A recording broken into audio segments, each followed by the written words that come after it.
Oke, nyambung Sheryl tadi dibilang sama Sheryl bahwa popularitasnya tinggi, hasil survei untuk di Depok bagus. Yakin bahwa dia akan deliver dan punya rekam jejak yang baik. Nah, pertanyaannya rekam jejaknya dari mana? Kan dia belum punya pengalaman soal ini memimpin sebuah perusahaan itu tidak mudah loh. Dan dia punya bukan satu tapi belasan puluhan. Saya yakin gini, privilege yang dipunyai Kaisang, satu-satunya privilege adalah apa? Dia hidup dari ayah seorang Jokowi dan kakaknya adalah Gibran. Dia punya insight bagaimana menjadi seorang kepala daerah yang punya hati, tidak korupsi, bisa mendengarkan rakyat, dan mau jeli melihat apa kebutuhan rakyat. Itu privilege yang dipunyai oleh Kaisang. Saya bisa membantu Sheryl dan Prof. Musni ya, Mas Henry beda nanti ya. Saya bisa membantu untuk menjelaskan ini ya.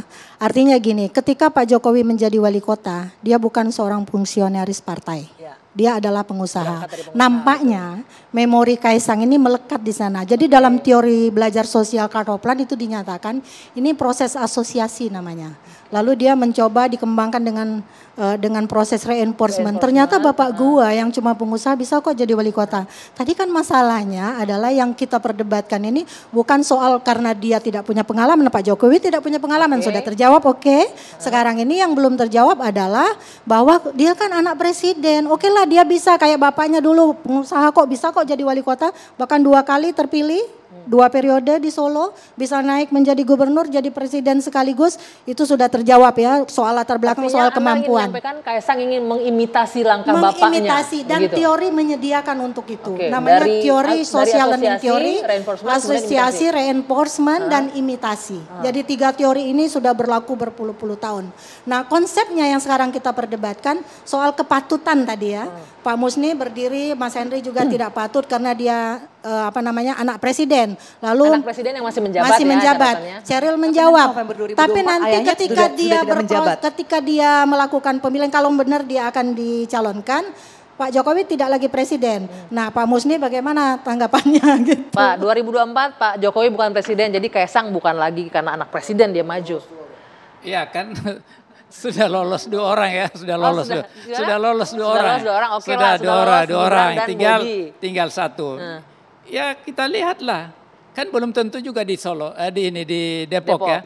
Ini kan keinginan dari mohon maaf ya dari PSI kan ingin menaikkan benderanya. Kalau mendukung ini Kaisang ini kan ini nanti namanya melejit, akhirnya ya namanya politik mesti begitu Pak.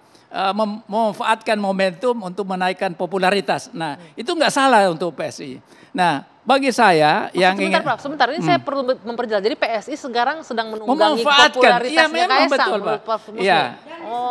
Ya, dan disebut terus karena beliau itu anak presiden. Iya, PSI lagi memanfaatkan popularitasnya Kaisang. Ya tidak merasa, tapi kami masyarakat. PSI memanfaatkan, buktinya Kaisang setuju dan bahkan setelah PSI mengatakan kita mendukung kalau Kaisang mau menjadi wali kota Depok, justru partai-partai progresif lainnya juga ikut mendukung baru bersuara. Gitu loh. Jadi saya rasa nggak ada salahnya ya kalau partai jeli melihat anak bangsa yang punya kredibilitas, punya rekam jejak keluarganya bagus, tidak korupsi. Justru partai itu harus jeli. Nggak ada salahnya juga kalau partai jeli melihat ini materi yang seksi untuk didompleng gitu ya, nggak salah juga sih sebenarnya kan Prof. Bahasanya bukan anak bangsa dong.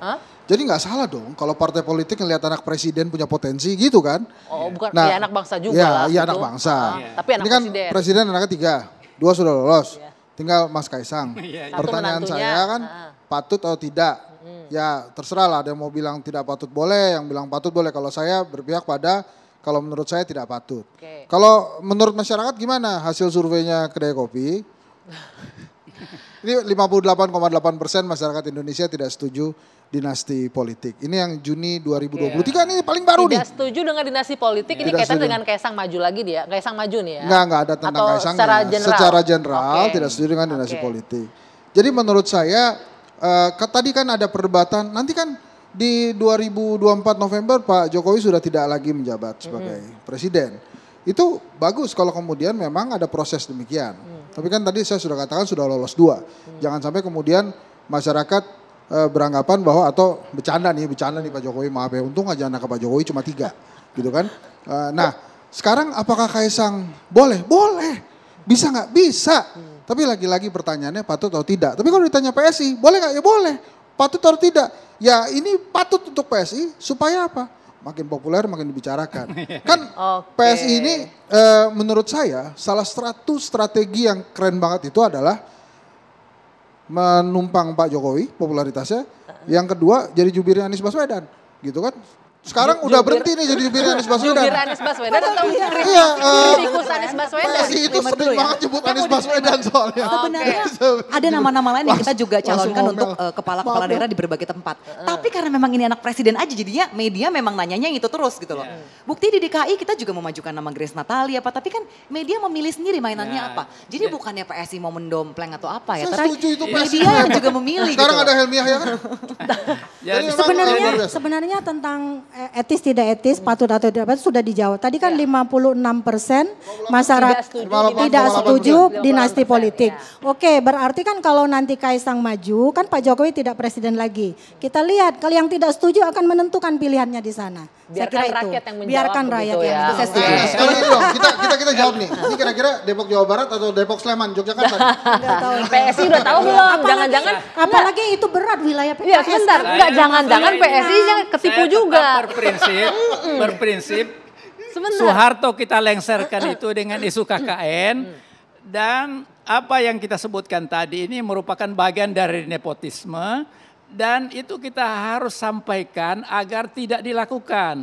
Kalau yang disampaikan oleh PSI tadi itu sekali lagi Soeharto itu 32 tahun karena kepala daerah ini pemilihan langsung rakyat yang memilih dan bukan hak prerogatif presiden untuk menaikkan seseorang. Oke, dipilih oleh rakyat. Tapi kalau saya, menurut saya mau Gibran, Bobi, Kaisang semuanya punya kualitas yang bagus. Dan harusnya memang diberikan kualitas kesempatan. apa nih untuk berbisnis, untuk memimpin daerah? Kualitas memimpin kan kita kan nggak boleh dong bilang lu nggak berkualitas sebelum dia mimpin.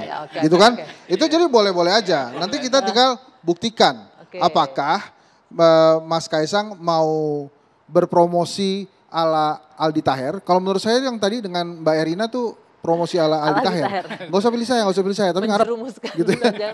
Supaya diomongin gitu. Aldi Taher tuh seperti apa? Tolong dijelaskan. Jangan pilih saya tapi ngarep gitu loh. Ini kan kayak gitu juga, tapi kan. Tunggu pertanyaannya belum dijawab. Jangan-jangan PSI juga nggak tahu nih Depok Sleman apa Depok Jawa Barat nih Kaisang mau majunya. Kalau komunikasinya kan memang dengan PSI Depok. Depok Jawa Barat. Ini juga ada gitu-gitu. Enggak siapa tahu. Durasi loh kan? Enggak, abis itu kan Serial nanya lagi. Bro tolong itu dicek bro itu mau Depok mana. Jadi saya ingin sampaikan selamatlah pada PSI karena memanfaatkan berdiri tegak dengan Pak Jokowi.